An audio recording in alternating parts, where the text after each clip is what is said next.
Bethesda has officially announced the start time for the Fallout 76 beta. Hey Vault Dwellers, JV here, and today I'm discussing the beta for Fallout 76. Be sure to subscribe and hit the bell for more Fallout 76 videos just like this. Before we hop in, big thanks to CamoWorks for allowing me to use his unedited footage. Check out his channel in the description below, tons of great Fallout 76 content. Just a few hours ago, the Fallout Twitter and Facebook page put out this message letting you know that the preload is available for Xbox One for the beta. You can download it right now, but the first play session is planned for Tuesday, October 23rd from 7 p.m. Eastern Time to 11 p.m. Eastern Time. If this is news to you, Bethesda did announce a while ago, either from a Pete Hines tweet or someone at the company did confirm that the beta would run for 4 to 8 hours at a time. It would not be a 24/7 beta. So this is only going to be up on Tuesday during those times. I know this concerns a lot of international folks because you're thinking, I pre-ordered the game, you promised beta, but it's not up when, it's a reasonable hour where I live, and I totally get that. But I do fully expect Bethesda will be running these kinds of tests daily. First off, I think they will be every single day if I had to guess. Maybe they'll take them down for a full day just to do some kind of reset or some kind of maintenance, so on and so forth. But I expect this to be a constant thing where we're going to be checking social media,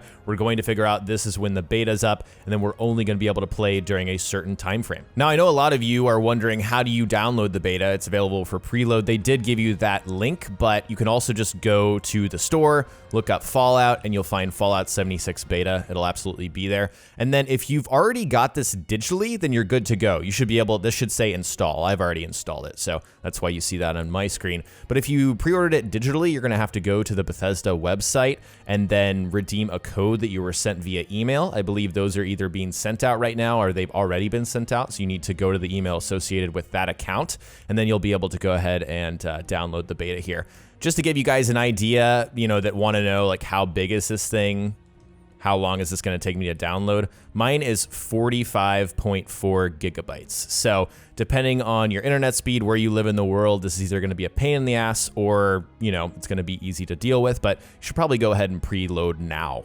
Now, we've known for a while because of the Bethesda beta FAQ site that progress should carry over. Right here, under the question, will my progress carry to the full game? It says our plan is for it to carry over when the game comes out on November 14th, but it says please stay tuned. However, this new image sort of contradicts that. It says during the course of the beta trial, regular and unscheduled wipes of player progression, which may include characters, character names, guild names, or other personas, and or saved games, which may include inventory, may occur at any time at the sole discretion of ZeniMax. ZeniMax makes no guarantees about the persistence or availability of player progression or inventory items at any time during the beta trial and assumes no liability for lost or deleted account data, including your character data. I tried to find this myself on my own client, but I believe this is only if you pre-order the digital version. You have to accept like a little beta terms of service. This is from Austin John, who runs a Nintendo-based channel here on YouTube called Austin John Plays, so I encourage you guys to check him out, link in the description. This is big for several reasons. I know there's conflicting information here, but this is the newest information, and I think this is what is probably going to be accurate.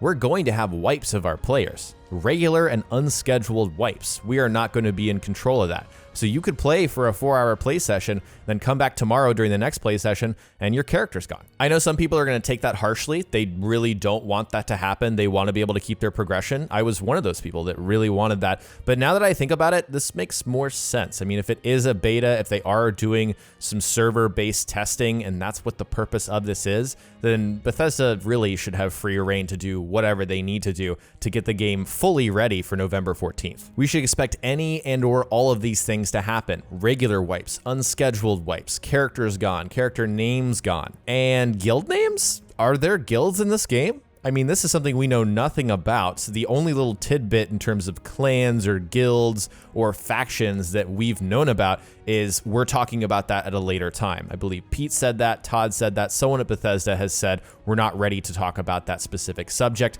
It wasn't a straight up denial, which is why I personally still held on to hope, but they directly reference guild names. Sometimes it isn't worth looking into things like this, but this is a specific reference. I don't think this is a mistake. Why would they say guild names if they didn't intend for something like a guild to be in the game? So maybe this is a new thing that Bethesda hasn't talked about at all and has kept under wraps completely and is going to roll out. It'll be really interesting to see what comes of that reference, and I fully would have expected to hear or see something about a guild system from the people at Greenbrier and all of their footage. I mean, there's hundreds of hours of stuff out there. This is most certainly, or was most certainly, not in the game at that point. And then people that are talking about the stress tests that are breaking the NDA also have not said anything about that. For the rest of this video, I want to catch up on some Fallout related news throughout the week. I had some opinion related videos and I missed out on a few things, so I want to keep everyone up to speed. And my first tips and tricks video for Fallout 76 will be up on Monday, teaching you guys a few starter tips, things you need to keep in mind as you're starting the beta. But for now, let's dive into this post. Ruthless, selfish, bloodthirsty. Since the day the bombs dropped, raiders have been the scourge of the wasteland. In Appalachia, Rose is their enigmatic leader. But who is she, and what does she hope to gain as she watches the carnage from her roost on the top of the world? There was a lot of speculation like, NPCs confirmed, we've got Rose, she's the raider leader. However, if we look here, she has a Pip-Boy, and we know that typically in the Fallout universe, if a character has a Pip-Boy, they're a player. No one else has a Pip-Boy. You have to be from a vault to have a Pip-Boy. I know that's not the rule. There are exceptions to the rule, but that's usually how things go down. In a lot of the beta footage, some people, including Juicehead, I believe, went up to the top of the world, which is a location on the map, and you could hear someone like crying for help, or like, help me, help me, help me, from inside of this structure that is called the top of the world. So a lot of people have been thinking, oh, maybe there is a human NPC. This is it. I don't think so. I think either Rose will die, or this will be just a recording of Rose that's playing through there. Something more sinister is going on. This could very easily be a picture of Rose before she died. But I want to tell you guys that I don't believe there are going to be any human NPCs in this game, no matter what. The fact that Pete Hines and other Bethesda officials have come out and said no human NPCs, they're going to stick to that. I would be utterly shocked if Rose or a Brotherhood of Steel character came out of nowhere and there's suddenly human NPCs.